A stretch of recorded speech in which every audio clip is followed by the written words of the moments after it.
চাঁদের পাহাড়ের ৮ পর্ব পর্যন্ত আমি তোমাদের অতিরিক্ত প্রশ্ন দিয়েছিলাম, কিন্তু আজকে ৯, ১০, ১১ থেকে আরও কিছু প্রশ্ন তোমাদের সামনে নিয়ে এসেছি, যেগুলো তোমরা শেষ মুহূর্তে অবশ্যই দেখে শুনে পড়ে তবে পরীক্ষা দিতে যাবে। সুতরাং প্রথম থেকে শেষ পর্যন্ত অবশ্যই কোথাও স্কিপ না করে ভিডিওটি দেখে নাও। আর যারা আমার চ্যানেল দেখছো অথচ সাবস্ক্রাইব করোনি, পরবর্তীকালের জন্য যেমন পরীক্ষার প্রশ্নের যে উত্তর, তার সলভ বা সলিউশন, সেসব জেনে নেওয়ার জন্য অবশ্যই চ্যানেলটিকে সাবস্ক্রাইব করে চ্যানেলটির পাশে থেকো এবং নিয়মিত দেখতে থাকো। দেখো, প্রথম প্রশ্ন আছে ৯ পর্ব থেকে, এই আলভারেজের শেষ কথা। ভীষণ গুরুত্বপূর্ণ এই কথাটা। আচ্ছা, আলভারেজ সম্বন্ধে একটা কথা বলি।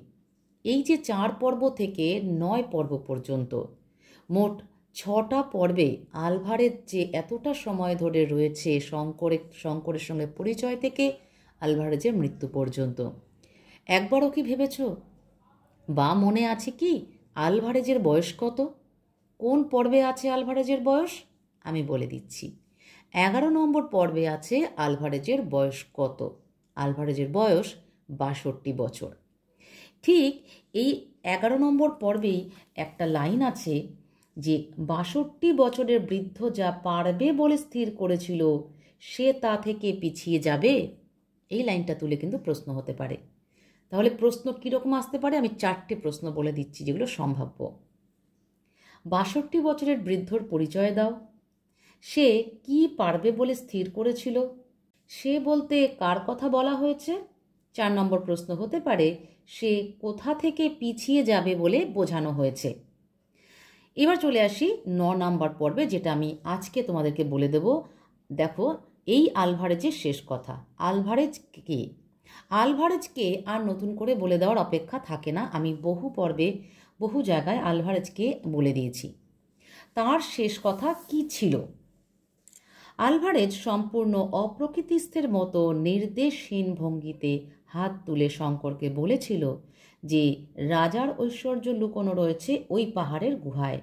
সে শঙ্করকে আবেগতাড়িত হয়ে জিজ্ঞাসা করেছিল যে শঙ্কর তা দেখতে পাচ্ছে কিনা। সে নিজে দেখতে পাচ্ছে বলে জানিয়েছিল। তারপর আদেশ করেছিল শঙ্করকে তাঁবু উঠিয়ে সেদিকে যেতে। দেখো, এই ৯ পর্বের ১-এর ৩ প্রশ্নটা কিন্তু ভীষণ গুরুত্বপূর্ণ। কিভাবে আলভারেজের মৃত্যু হয়েছিল তোমরা যতটুকু পড়েছ বই থেকে সেটাই সংক্ষেপে গুছিয়ে লিখে দেবে, পুরো ৩-এর ৩ই পাবে। তবু শুনে নাও। বনের মধ্যে চক্রাকারে ঘুরতে ঘুরতে আলভারেজ ও শঙ্কর দিক হারিয়ে ফেলেছিল। আলভারেজ রাতের বেলা একটা বড় গাছের মাথায় উঠে আকাশের নক্ষত্র দেখে দিক নির্ণয় করতে গেল। এদিকে একা তাঁবুতে শঙ্কর কোনো এক বন্য জন্তুর উপস্থিতি টের পেল। শঙ্কর একটু ভয়ে সংযম হারিয়ে রাইফেল ছুড়ে বসল দুবার। সঙ্গে সঙ্গে মিনিট ২ পরে গাছের মাথা থেকে প্রত্যুত্তরে দুবার রিভলভারের আওয়াজ পাওয়া গেল। আলভারেজ ভেবেছে শঙ্করের কোনো বিপদ উপস্থিত হয়েছে। শঙ্কর টর্চ জেলে তাঁবুর বাইরে গিয়ে আলভারেজকে সংকেত দিয়ে বারণ করবে ঠিক করল। কিন্তু খানিকক্ষণ পরেই সে দুবার রিভলভারের আওয়াজ পেল এবং সঙ্গে একটা অস্পষ্ট আওয়াজ। তাহলে খেয়াল করলে এখানে মোট 4 বার কিন্তু আমরা বন্দুকের আওয়াজ পেয়েছি। 4 বার হচ্ছে আলভারেজ ছুড়েছে, 2 বার শঙ্কর। তাহলে কি হলো? পিস্তলের আওয়াজ লক্ষ্য করে শঙ্কর ছুটে গিয়ে দেখল বনের মধ্যে একটা বড় গাছের তলায় আলভারেজ শুয়ে।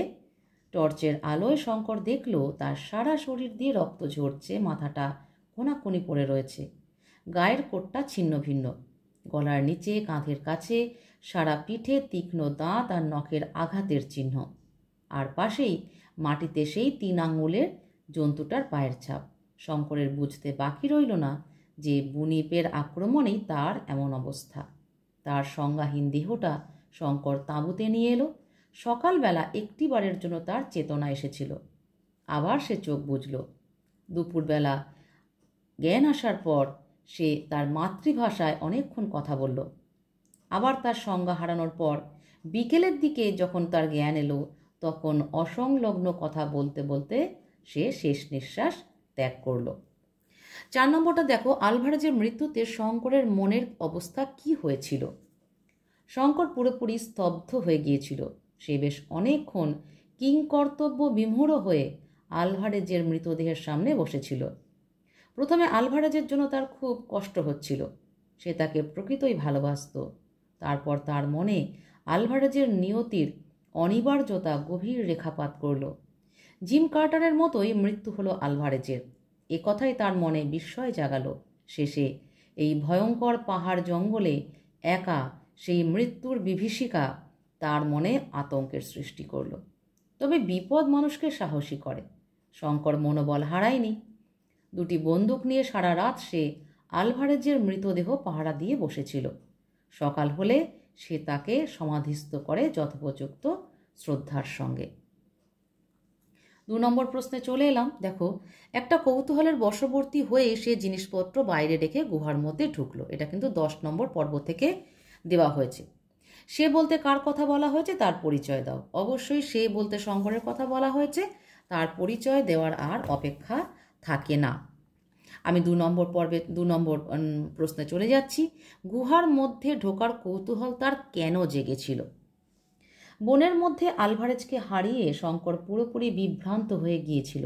তার কম্পাস অকেজো হয়ে গিয়েছিল। সে দিক নির্ণয় করতে পারছিল না। আলভারেজের মৃত্যুর পর 4 দিন কেটে গেছে। 5ম দিন সে একটা পাহাড়ের তলায় এসে বিশ্রামের জন্য থেমেছিল। দেখল কাছেই একটা প্রকাণ্ড গুহা, আর তার ভেতর থেকে বেরিয়ে এসেছে ক্ষীণ জলধারা। অত বড় গুহা শঙ্কর কখনো দেখেনি, তাই কৌতূহলের বশবর্তী হয়ে সে গুহার মধ্যে ঢুকেছিল। গুহাটির বর্ণনা 10 নম্বর পর্বে গুহার বর্ণনা কিন্তু খুব ইম্পর্টেন্ট, সুতরাং এই জায়গাটা তোমরা ভালো করে পড়বে। গুহার মুখে খানিকটা আলো পড়েছে, কিন্তু ভেতরটা পুরো অন্ধকার। গুহার ছাদ অনেকটা উঁচু। সাদা শক্ত নুনের মতো ক্যালসিয়াম কার্বনেটের সরু মোটা ঝুড়ি ছাদ থেকে ঝাড় লণ্ঠনের মতো ঝুলছে। গুহার দেয়ালগুলো ভিজে। গা বেয়ে অনেক স্থান থেকে খুব ক্ষীণ জলধারা নেমেছে। গুহার পথ ক্রমশ সরু হয়ে প্রশস্ত হয়ে গিয়েছে। শঙ্করের মনে হলো গুহাটা ত্রিভুজাকৃতি। অনেকগুলো গলি সাপের মতো এঁকে বেঁকে চলে গেছে অনেক দূর।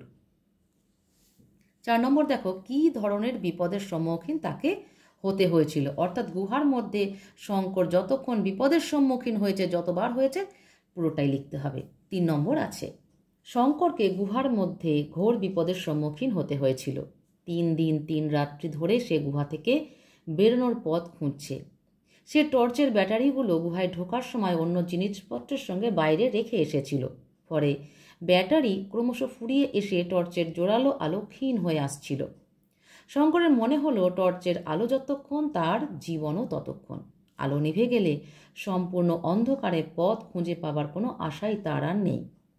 তার অবস্থা ভয়ে উন্মাদের মতো হয়ে এসেছিল। খিদে এসে নানা অখাদ্য কুখাদ্য খেয়েছে। জুতোর শুকতলা পর্যন্ত সে চিবিয়ে খেয়েছে। গুহার মধ্যে কোনো আরশোলা, ইঁদুর, এমনকি কোনো কাঁকড়া বিছেও ছিল না যে তাকে খাদ্য হিসেবে গ্রহণ করতে পারে। দেওয়ালের গা থেকে কষা লোনা বিস্বাদ জল চেটে খেয়ে তার জিভ ফুলে গেছে। প্রকাণ্ড অজগর পাইথন কুণ্ডলি পাকিয়ে শুয়েছিল। শঙ্করের পায়ের তারই শীতল স্পর্শে মৃত্যু ভয় জেগে উঠেছিল। চলে এলাম 3 নম্বরে। দেখো, 3 নম্বরটা কিন্তু 11 নম্বর পর্ব থেকে। সুতরাং অদৃষ্টের ওপর নির্ভর করা ছাড়া উপায় কি? কোন প্রসঙ্গে কথাটি কার মনে হয়েছে? কথাটি শঙ্করের মনে হয়েছে। আলভারেজের মৃত্যুর পর পাহাড়ে জঙ্গলে ইতস্তত ঘুরতে ঘুরতে ক্লান্ত শঙ্কর একদিন সন্ধ্যায় জঙ্গলের প্রান্তে এলিফ্যান্ট ঘাস দেখে বুঝল জঙ্গল শেষ হয়ে এসেছে। রাতে সে ম্যাপ দেখল। রোডেশিয়া পৌঁছতে পারলে সে জনবসতি এলাকায় পড়বে, কিন্তু এখান থেকে সে পথ সহজ নয়। মাঝে বেশ কিছুটা অংশ রয়েছে আফ্রিকার ভয়ঙ্কর কালাহারি মরুভূমি। ম্যাপ দেখে গন্তব্যস্থল নির্ণয় করা শঙ্করের পক্ষে সম্ভব নয়, তাই তাকে অদৃষ্ট অর্থাৎ ভাগ্যের ওপর নির্ভরই করতে হবে। এই প্রসঙ্গে সে এই কথাটি বলেছিল। মাঝখানে একটা কথা বলে রাখি, এই যে প্রশ্নের উত্তরগুলো তোমরা বলবে, তখন অবশ্যই বলবে যে যে কোনো প্রশ্নের শুরুতে একদম প্রথম প্রশ্নটাই বলবে যে বিভূতিভূষণ বন্দ্যোপাধ্যায় রচিত কিশোর উপন্যাস চাঁদের পাহাড়ের অন্তর্গত বা চাঁদের পাহাড়ের মূল চরিত্র এরকম বলে যে কোনো প্রশ্ন শুরু করবে, অবশ্যই যে কোনো প্রশ্নের সেটের প্রথম প্রশ্নটা। ঠিক আছে, তাহলে দ্বিতীয় নম্বর মানে 3-এর 2 নম্বরে চলে এলাম। এমন কথা মনে হওয়ার কারণ কি? শঙ্করের যথেষ্ট সাহস ছিল, কিন্তু ম্যাপ সম্পর্কে তার জ্ঞান ছিল সীমিত। আলভারেজ এ ব্যাপারে অনেক অভিজ্ঞ ছিল। ম্যাপে অক্ষাংশ দ্রাঘিমাংশ মিলিয়ে সে সব জটিল ভৌগোলিক অঙ্ক কষে পথ নির্ণয় করতে পারত, কিন্তু শঙ্কর সেসব দেখলেও কখনো শিখে নেওয়ার কথা তার মনেই হয়নি। আলভারেজকে হারিয়ে তার এ কথাই মনে হয়েছে। তাই সে এখন অদৃষ্ট অর্থাৎ ভাগ্যের ওপর নির্ভর করেই চলতে হবে, এছাড়া তার অন্য কোনো গতি নেই। 3 নম্বরে চলে এলাম, এটা কিন্তু 2 মার্কস রয়েছে। অদৃষ্টের ওপর নির্ভর করে বক্তা কি করল? অদৃষ্টের ওপর নির্ভর করে শঙ্কর দুস্তর মরুভূমি পাড়ি দিতে প্রস্তুত হলো। রোডেশিয়ায় পৌঁছতে সে মরিয়া হয়ে উঠেছিল। সাহস অবলম্বন করে দুর্গম পথ না পেরোতে পারলে সে জীবনের অস্তিত্ব টিকিয়ে রাখতে পারবে না, এ কথা সে বুঝে গিয়েছিল। 4 নম্বর আছে তার ফল কি হলো? তার ফল হলো এই যে 2 দিন যেতে না যেতেই শঙ্কর সম্পূর্ণ দিকভ্রান্ত হয়ে পড়ল। পানীয় জলের জলাশয় খুঁজে না পেয়ে জলের অভাবে তার জীবন বিপন্ন হতে বসল। পথশ্রমের ক্লান্তিতে ক্ষুধার্ত তৃষ্ণার্ত শঙ্কর দিনের পর দিন রাতের পর রাত সেই বালির পাহাড় সমুদ্রে অচেনা অজানা পথে বিভ্রান্তের মতো ঘুরে বেড়াতে লাগল। দিনে প্রচণ্ড উষ্ণতা আর রাতে ভয়ঙ্কর শীতে তার তখন দিশেহারা অবস্থা। ঠিক আছে, চলে এলাম 4 নম্বর প্রশ্ন। দেখো এই 4 নম্বর প্রশ্নটাও কিন্তু 11 নম্বর পর্ব থেকেই দিলাম। রাত্রে শীতের হাত থেকে উদ্ধার পাবার জন্য শঙ্কর সেই গুহায় আশ্রয় নিলে। এই সেই গুহা বলতে গেলে অনেকেই ভুল করে ফেলো, এটা কিন্তু সেই গুহা নয় যেখানে সে বিপদে পড়েছিল। এখানে প্রথম প্রশ্নই হতে পারে এখানে কোন গুহার কথা বলা হয়েছে। ভয়ঙ্কর কালাহারি মরুভূমির মধ্যে দিকভ্রান্ত শঙ্কর এদিক ওদিক উন্মাদের মতো ছুটে বেড়াতে বেড়াতে এক জায়গায় একটা উঁচু বালিয়াড়ি দেখে তার উপর উঠে চারপাশটা দেখতে লাগলো, যদি কোনো আশার আলো দেখা যায়। সে দেখল কিছু দূরে একটা ছোট ঢিবির মতো পাহাড় এবং দূর থেকে তার মনে হলো যে একটা গুহাও আছে। এখানে সেই গুহার কথা বলা হয়েছে। কবজে কথার অর্থ কি? কবজে কথার অর্থ ক্ষুদ্র পাহাড়। এই ধরনের গ্রানাইটের ছোট ঢিবি সে দেশের সর্বত্র, ট্রান্সভাল ও রোডেশিয়ায় এদের এই রকমই নামকরণ করা হয়েছে।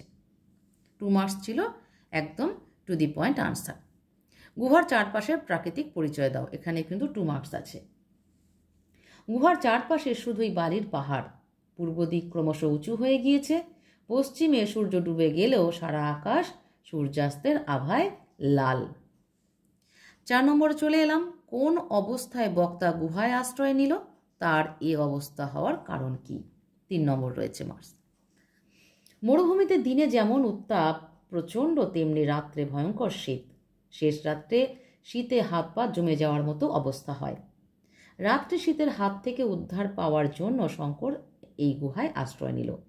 তার এই অবস্থা হওয়ার কারণ, শীতের হাত থেকে বাঁচার জন্য তাকে আগুন জ্বালাবার ব্যবস্থা রাখতে হয়, কিন্তু ক্রমশ জ্বালানি কাঠ শেষ হয়ে আসায় আগুন জ্বালাবার আর উপায় থাকছিল না। কয়েকদিনের মধ্যে সঞ্চিত জলও ফুরিয়ে যায়। মরুভূমিতে জলাশয় খুঁজে পাওয়া প্রায় অসম্ভব। তৃষ্ণার কষ্টে আর শীতে কাবু হয়ে শঙ্কর বাধ্য হয়ে এই গুহায় আশ্রয় নিল। তাহলে 11 নম্বর পর্ব পর্যন্ত সব বলে দিলাম। পরবর্তী পর্বে কিন্তু বাকি পর্বগুলোর আরও কিছু অতিরিক্ত প্রশ্ন তোমাদের জন্য নিয়ে আসবো। তোমরা অন্তত কানে শুনে নাও কি কি অতিরিক্ত প্রশ্ন আছে বা আগে কি প্রশ্ন দিয়েছি, সেগুলো কানে শুনলেও তোমাদের কিন্তু পড়ার মতোই উপকার হবে। এবং 9, 10, 11 যে প্রশ্ন আমি আগে দিয়েছি সেগুলোর লিঙ্ক আমি এই ভিডিওতে দিয়ে দেবো, অবশ্যই দেখে নিও। যদি কোনো প্রশ্ন থাকে অবশ্যই কমেন্ট বক্সে জানাতে পারো।